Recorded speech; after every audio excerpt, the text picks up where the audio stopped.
Bismillah, chers élèves du bac, bienvenue. Dans cette vidéo, je vais vous présenter un exercice d'examen national concernant le métamorphisme et concernant le rôle des métamorphismes dans la détermination d'une ancienne subduction et d'un paléo-océan qui est à l'origine de la formation de la chaîne des Alpes.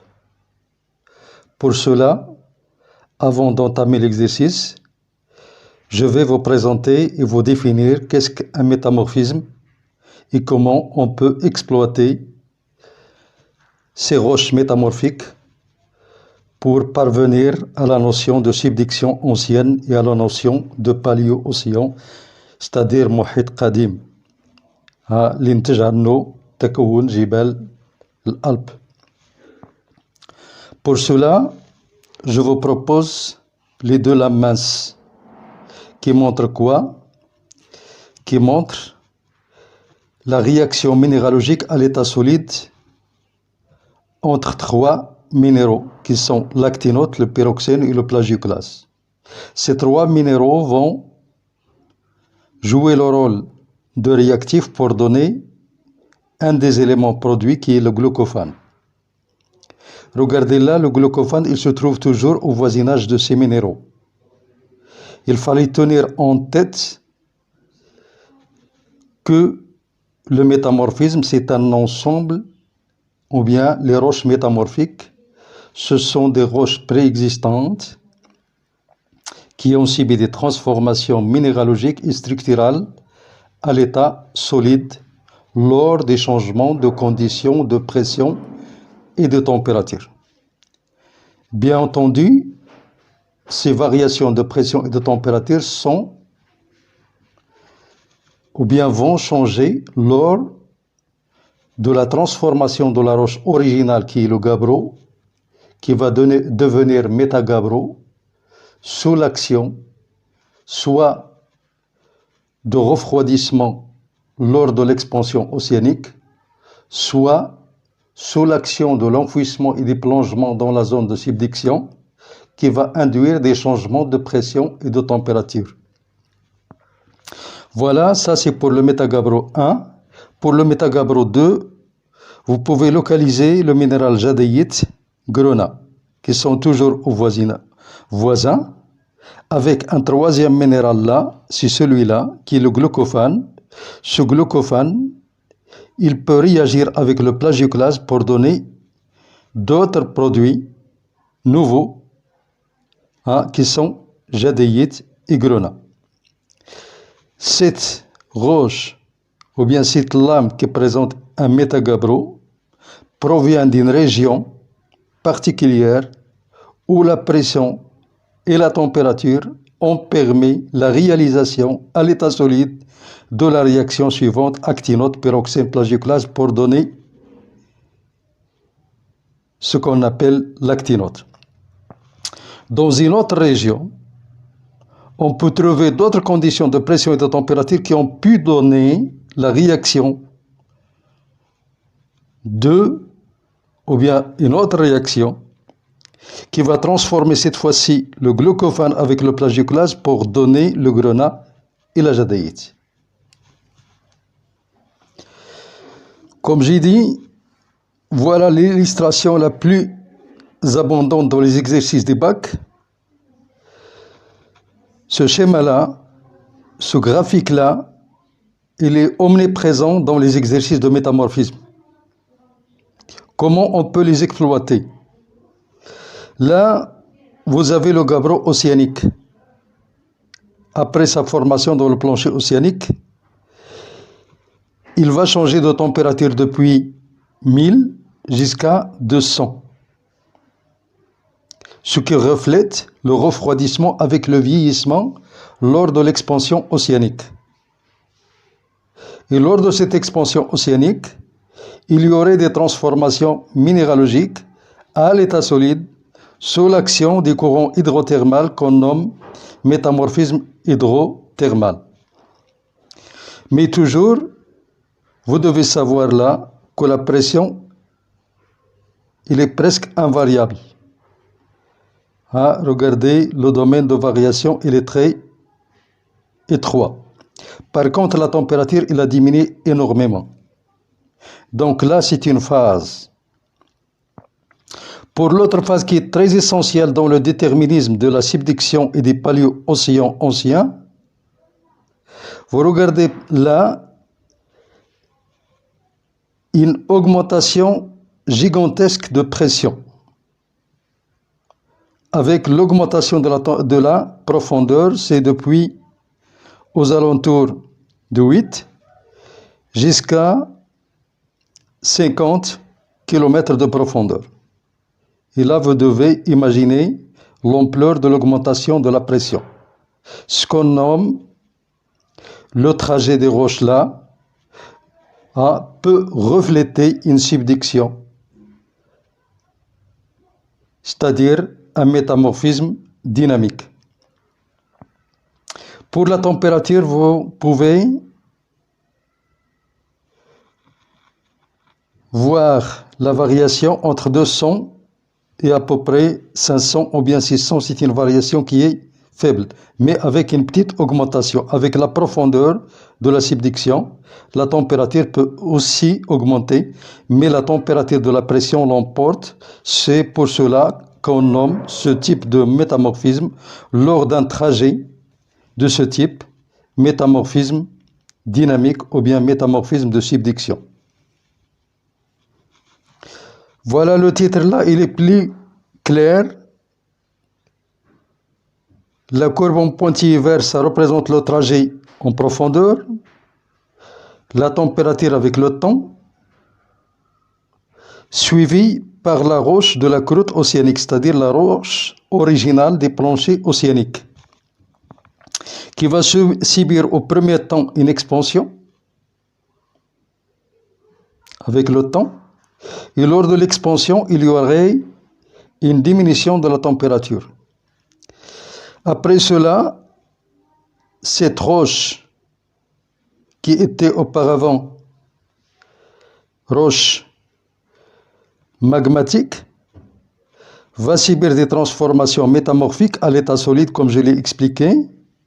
Il va passer par différentes étapes ou bien différentes faciès, ce qui reflète une subduction. Voilà, l'exercice de l'examen est le suivant. Les Alpes européennes forment une chaîne de montagnes qui s'étend sur 1200 km entre la Méditerranée au sud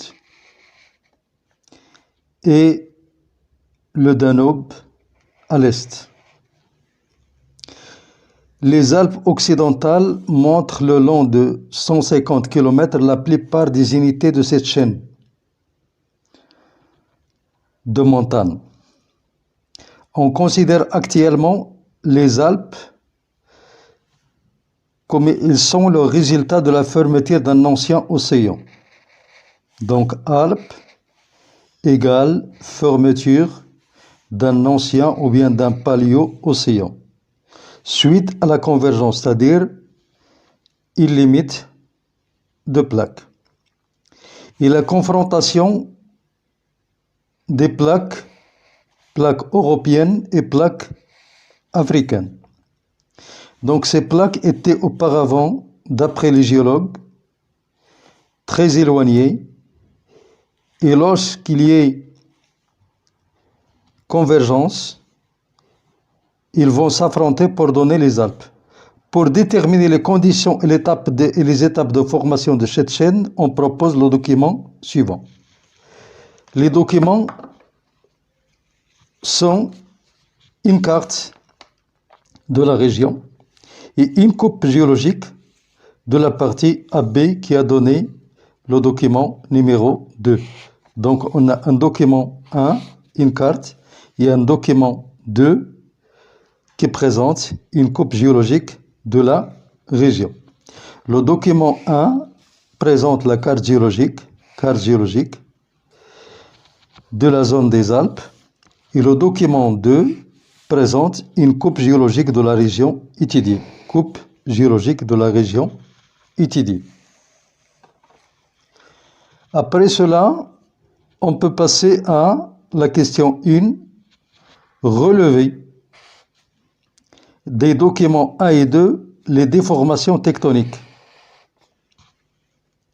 connues dans la zone interne des Alpes occidentales et les indices qui montrent que cette zone est le résultat d'une fermeture d'un ancien océan. Donc, je peux appuyer sur les données du document 1 de la carte et du document 2 de la coupe géologique pour donner les déformations tectoniques. Les déformations tectoniques, on peut localiser le chevauchement là, là, là. On peut localiser les plis, les plissements. On peut localiser les empilements, les nappes de charriage l'une sur l'autre, ce qu'on nomme aussi des failles inverses. Là, ce sont des plis. Donc des chevauchements, des failles inverses, des plis, des nappes de charriage, ce sont des déformations tectoniques. Les indices, deuxième point, les indices qui montrent la fermeture ou bien le résultat de la fermeture d'un océan ancien. L'océan ancien, on peut le mettre en évidence grâce à des indices tels que ce qu'on appelle les ophiolites. Pourquoi? Parce que les ophiolites, ce sont des restes, ce sont des vestiges, ce sont des portions de lithosphère océanique piégées à l'intérieur du domaine continental de la chaîne des Alpes. Cette portion peut être, voilà, comme suture, comme il peut être comme une clipe, c'est-à-dire une partie isolée de son origine, des terrains qui sont, on dirait, allochtones, des terrains voyageurs. Voilà, en plus de cela, on peut parler aussi des sédiments marins ou bien des sédiments océaniques.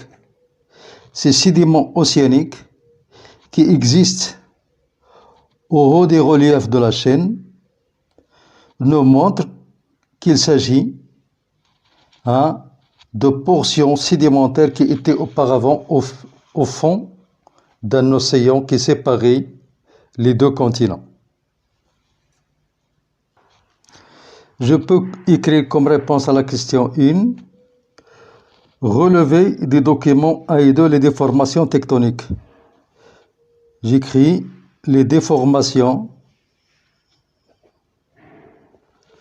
tectoniques.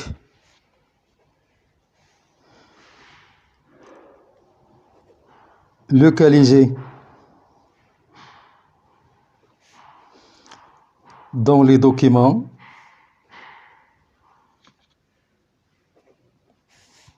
un et 2 sont, on dirait, des failles inverses, des chevauchements,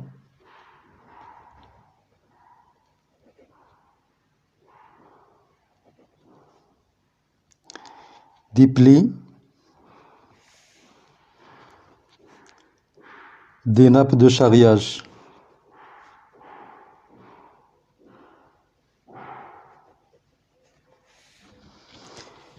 Deuxième point, les indices qui montrent la fermeture. Indices qui montrent la fermeture du paléo-océan.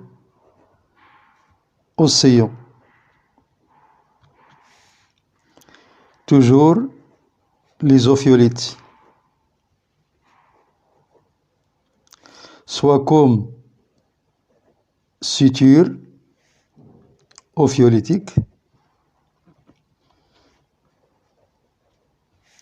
soit comme clip qui est isolé des nappes allochtones. N'oubliez pas les sédiments marins.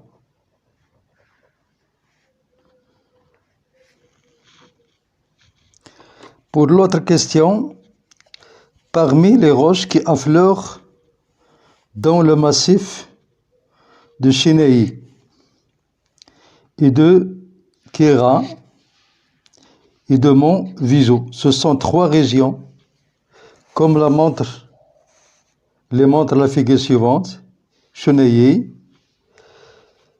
Kéra et Mont Viso. Ces régions, on a échantillonné des métagabbros qu'on va observer sous de la masse pour observer les associations minéralogiques caractéristiques de chaque région. Voilà, on trouve des roches métamorphiques. Le document 3 présente 3 lames minces, 3 métagabbros appartenant à des régions étudiées. Tous ces métagabbros proviennent d'un gabbro original. Le document 4 présente le domaine de stabilité de certains minéraux indicateurs. Ça, c'est autre chose, c'est très essentiel. Document 4 présente le domaine de stabilité de certains minéraux indicateurs, ou bien minéral index, selon les variations géothermiques, c'est-à-dire les conditions de pression et de température qu'on nomme géothermiques. Comme j'ai présenté au départ sur la photographie des lames minces, on a des réactions minéralogiques à l'état solide des minéraux qui sont voisins, tels que le plagioclase et le pyroxène. On a ici un minéral nouveau qui est l'ornoblinde dans la région de Sinaï. Par contre, dans la région de Kéra, on trouve d'autres minéraux qui sont le glucophane, surtout le glucophane. Dans la troisième région, Mont Viso, on trouve la jadéite et ce qu'on appelle le grenat. Le glucophane, il existait auparavant. De toute façon, j'essaie de vous expliquer quelques éléments qui vous aideront dans d'autres situations. Voilà pour la question.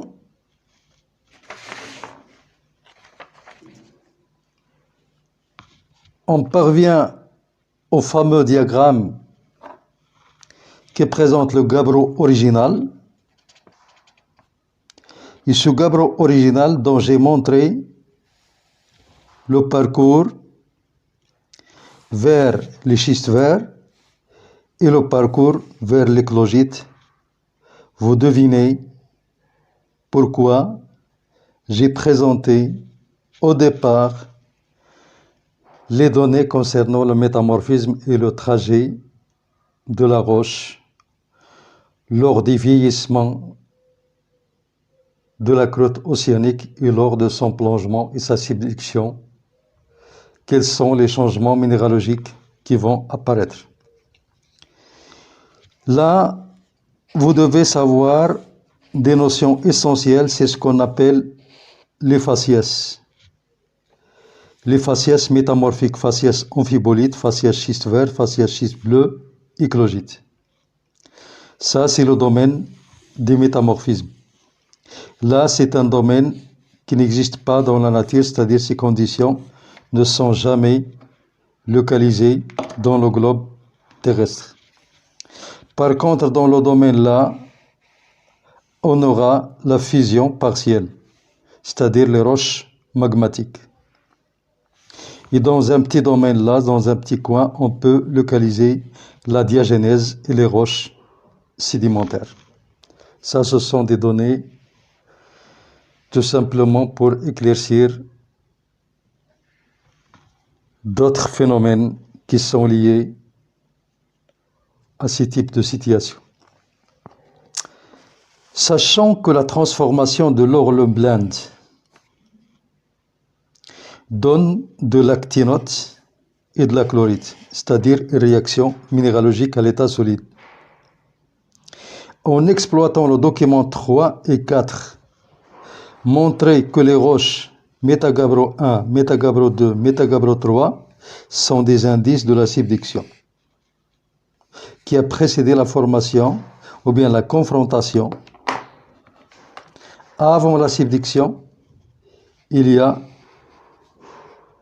avant la confrontation, il y a subduction.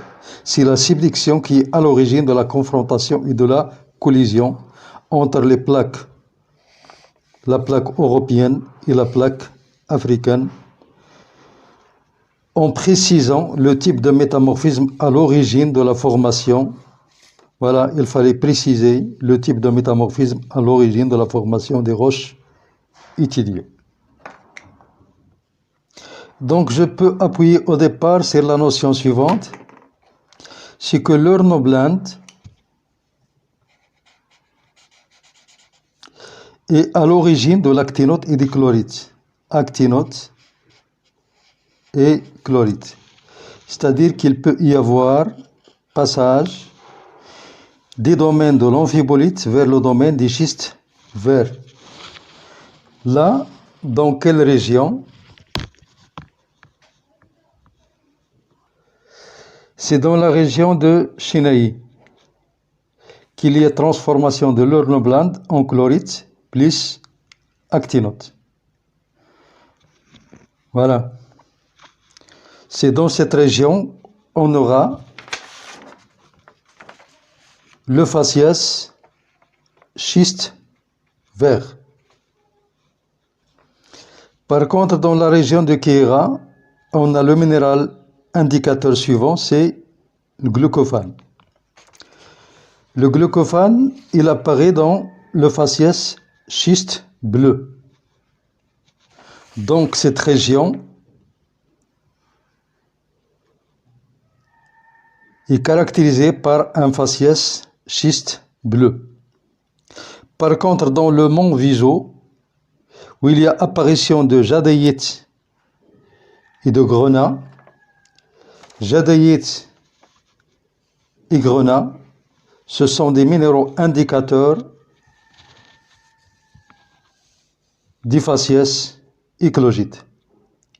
Et lorsque je regroupe les trois faciès, schiste vert, schiste bleu, éclogite, je peux représenter la trajectoire de la roche initiale lors de sa subduction. Il va subir une augmentation énorme de pression, ce qui va donner un métamorphisme type dynamique. Et donc, ces roches ont subi une subduction, ce qui montre la disparition d'un océan ancien qui séparait auparavant la plaque européenne et la plaque africaine. Je peux écrire comme réponse à la question 2. Dans la région de Chinaï,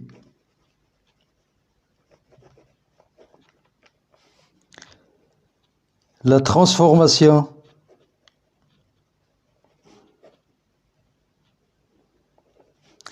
métamorphique du minéral ou bien de l'hornblende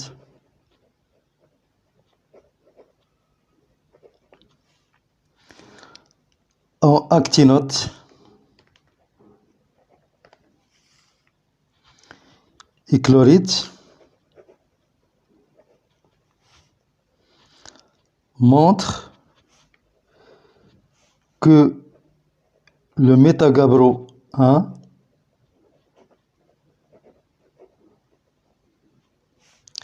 de cette région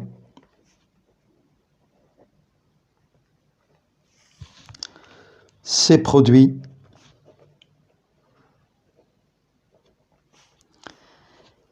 dans un domaine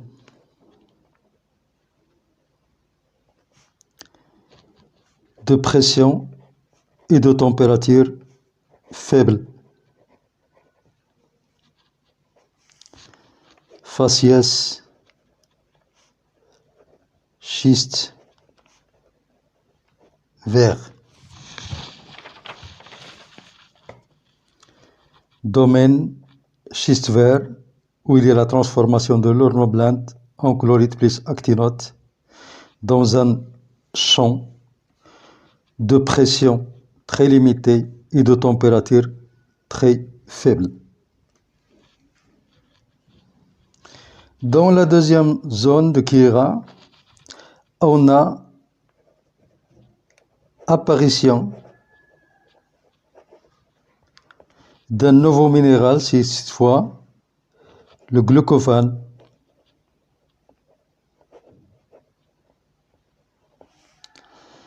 ce qui montre un champ de pression et de température qui génère un faciès schiste bleu.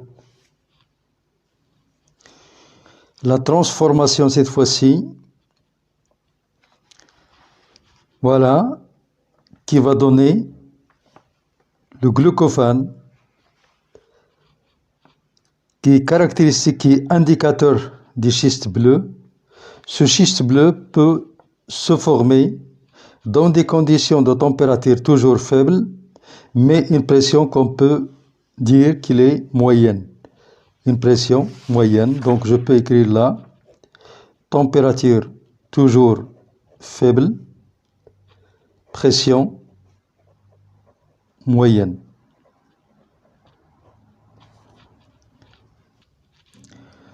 Pour le métagabro,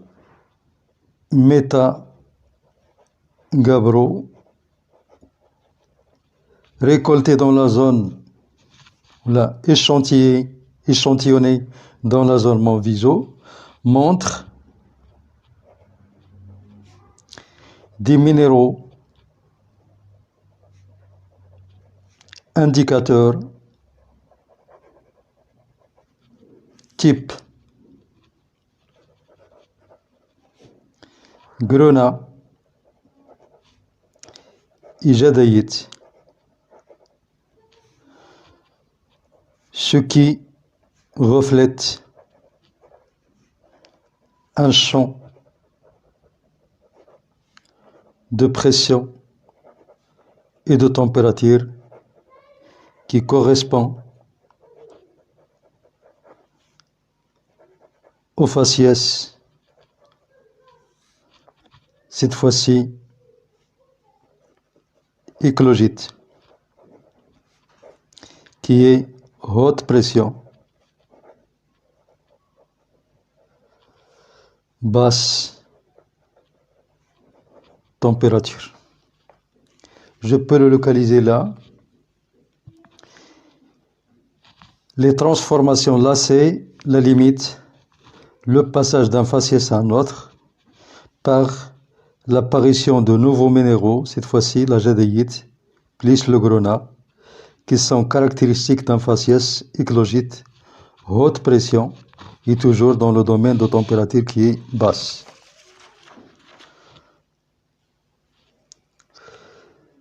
Cette succession des faciès, des métagabbros,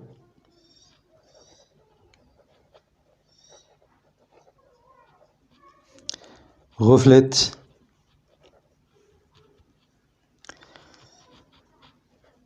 l'augmentation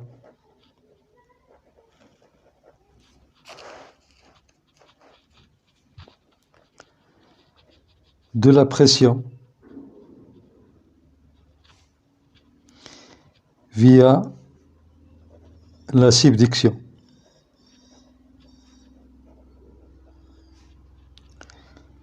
Il s'agit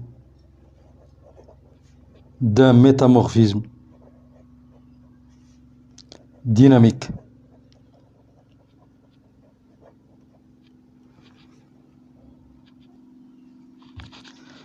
Cette subduction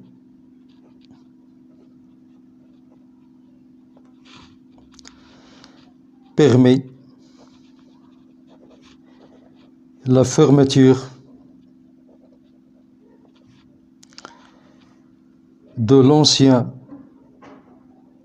océan qui séparait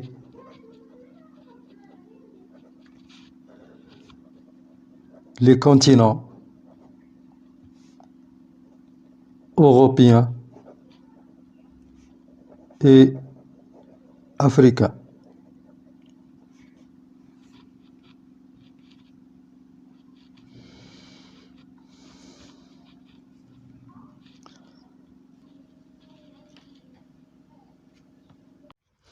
Après avoir déterminé le sens de confrontation, là ce sont les forces compressives, là c'est la plaque européenne, là c'est la plaque africaine, là c'est l'ancien océan, avec un phénomène de subduction. Là c'est la croûte océanique, là c'est la croûte continentale, là c'est le manteau supérieur solide, là c'est le manteau supérieur solide, là c'est la lithosphère continentale, là c'est la lithosphère océanique en subduction. Je peux mettre là un volcanisme andésitique et là des granodiorites. Ça, ce sont des suppléments granodiorites. Ça, c'est l'étape 1.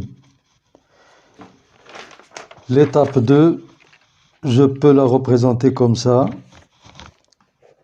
Fermeture complète de l'ancien océan.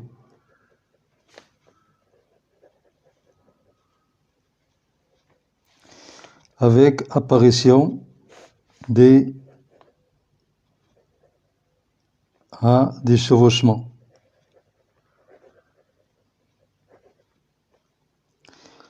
Chevauchement.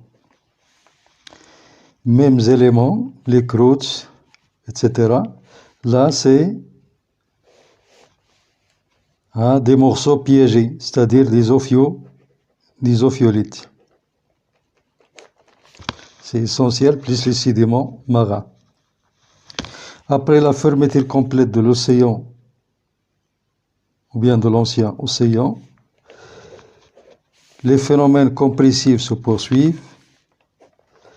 Il y aurait là la collision et la compression continue.